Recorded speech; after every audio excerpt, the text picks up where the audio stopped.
कोणाच्यात हिंमत असेल तर त्याला काय करून दाखवावं. नाही ना घरात घुसून घुसून आम्ही महाराष्ट्र नवनिर्माण सेना काय दाखवली ना तर आम्ही एका बापाची औलाद नाही.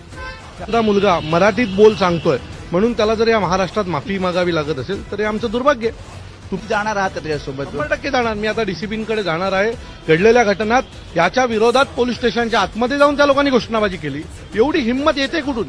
एक मुलगा मराठीत बोला म्हणून सांगतो आणि मराठीत बोलायचं नाही म्हणून त्याला धमकी देणं, त्याला माफी मागायला लावणं आणि विरोध परत पुढे जाऊन पोलीस स्टेशनमध्ये जाऊन त्याच्यावर गुन्हा दाखल करा म्हणून जर काही लोक पोलीस स्टेशनमध्ये जाऊन धमक्या देणार असतील तर मला वाटतं अशा मुसलमान मुलांवर गुन्हा दाखल झाला पाहिजे.